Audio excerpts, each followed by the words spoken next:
J'ai découvert des corps humains sans vie sur la route qui menait vers la cité de Nouadhibou. J'ai vu des femmes éventrées. J'ai vu des personnes démembrées.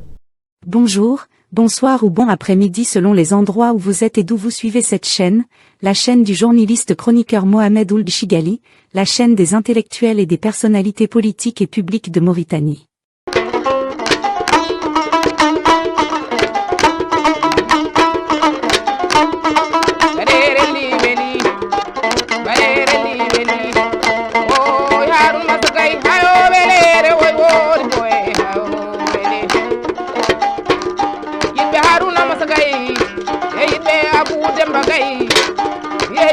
Jadi konam ayo wele del tam subalo madina madina jaabe buru cerno hamdu rabbi jaat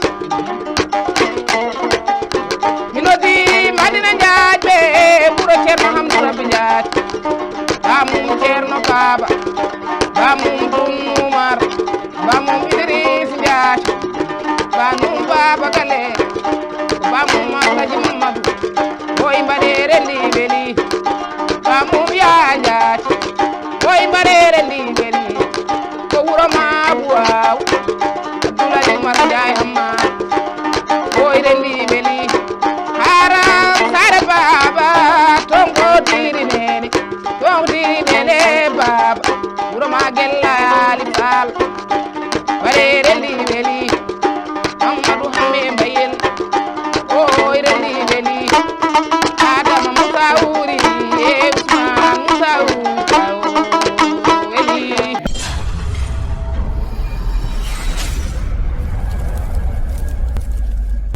Et à mon arrivée, j'ai vu un monsieur avec un bébé qui lui tenait par les pieds. Et une femme qui criait, qui me disait « Il a mon enfant, il est parti avec mon enfant ». Et quand j'ai couru pour rattraper l'enfant, le monsieur a jeté l'enfant sur le mur et la tête a explosé. Devant moi et devant la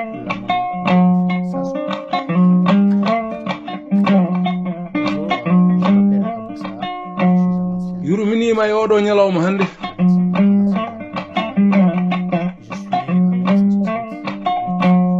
yurminima oɗo ñalawma hannde ɗo sagataɓe nanga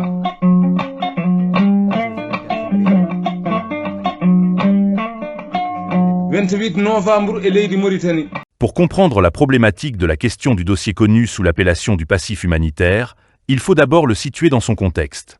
Le passif humanitaire repose sur 4 événements qui ne sont liés les uns aux autres que par le fait que tous ces événements ne concernent que les Halpoulars qui en sont les réelles victimes. Vous avez tout d'abord le manifeste du négro-mauritanien opprimé de 1986.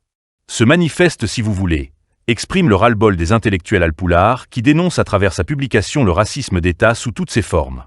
Les auteurs de ce document voulaient porter à l'attention de l'opinion nationale et internationale que le racisme persistait en Mauritanie et que ce racisme représentait véritablement un sérieux handicap pour une intégration réelle, effective et équitable des cadres de cette communauté dans les rouages du système administratif et sécuritaire du pays. Ce texte, véritable cri d'alarme des intellectuels négro-mauritaniens marginalisés, posait sur la table le débat sur la problématique de la langue arabe, une langue dont les Halpoulars se méfiaient déjà en 1958, considérant que son imposition dans le système éducatif et dans l'administration les mettrait devant un fait accompli. C'est-à-dire un déni de leur propre langue, qui est le poulard. La sortie et la distribution du document en plein sommet de l'OUA et de manière inattendue avaient à l'époque évidemment porté un coup dur à la diplomatie mauritanienne en montrant sa fragilité, mais surtout avait porté un coup dur au service de renseignement de l'État qui n'avait pas vu venir cette bombe dont les éclats avaient pénétré profondément dans la géodémocratie de la Mauritanie. Les signataires du manifeste des négro-mauritaniens, tous pratiquement des Halpoulars, avaient été arrêtés, jugés et condamnés à des peines de prison qu'ils devaient purger dans ce que certains appellent le mouroir de Walata. Il faut peut-être simplement rappeler que le manifeste des négro-mauritaniens opprimés est, si vous voulez, la mise à jour d'une revendication dont les couleurs avaient été annoncées en 1966. À cette date, 6 ans après la proclamation de l'indépendance, 19 cadres négro-africains avaient lancé une première alerte sur les risques qu'allait faire courir l'arabisation à l'unité nationale. Bonjour, bonsoir ou bon après-midi selon les endroits où vous êtes et d'où vous suivez cette chaîne, la chaîne du journaliste chroniqueur Mohamed Ould Chigali, la chaîne des intellectuels et des personnalités politiques et publiques de Mauritanie. J'ai été le premier officier à être arrêté. y étaient arrêtés en même temps que les éléments de flamme. Le second événement survenu en Mauritanie, qui est un élément déclencheur de tous les malheurs que vont endurer par la suite les Halpoulars, est celui du coup d'État de 1987. Ce coup d'État raciste dans sa forme comme dans son fond, depuis son début de préparation jusqu'à sa mise en échec par une trahison d'un des leurs, est une tentative orchestrée par des Halpoulars uniquement pour les Halpoulars. Des négros mauritaniens poulards de l'aile raciste la plus dure avaient profité d'une situation particulière que connaissait la Mauritanie pour travailler dans le noir et en cercle fermé sur une aventure qui allait plus tard basculer toute la communauté halpoulard dans un enfer durant 6 longues années de braise incandescente. La tentative du coup d'État de 1987 était une erreur fatale commise par des racistes extrémistes halpoulards qui avaient pensé que la proximité de certains officiers supérieurs halpoulards détenant des postes clés dans le gouvernement en place à l'époque allait leur permettre d'avoir la clé du palais sur un plateau d'argent. Malheureusement pour eux, ils avaient plutôt donné au régime en place qui cette année-là n'avait même pas encore fini de ratisser dans les milieux politiques de la classe intellectuelle, ceux qui s'étaient mêlés de près ou de loin à la rédaction et la signature du manifeste du négro mauritanien primaient l'occasion de procéder à un règlement de compte aveugle et répressif.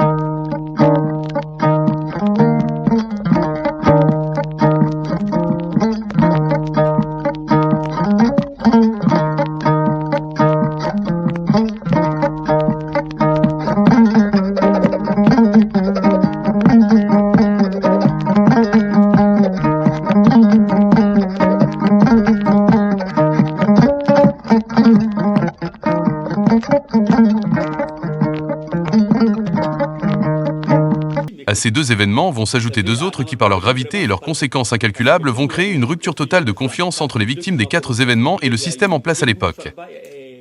Les événements inscrits au chapitre du passif humanitaire ont coûté extrêmement cher à la Mauritanie. Ils ont coûté cher à la Mauritanie tant sur le plan social et humanitaire que sur le plan politique et géopolitique. Le journaliste indépendant Mohamed Ould Chigali va revenir sur les deux autres événements, de 1989 et de 1990 dans la prochaine chronique. Ce qu'il faut peut-être préciser, c'est que tous les événements survenus entre 1986 et 1990 n'ont profité à personne.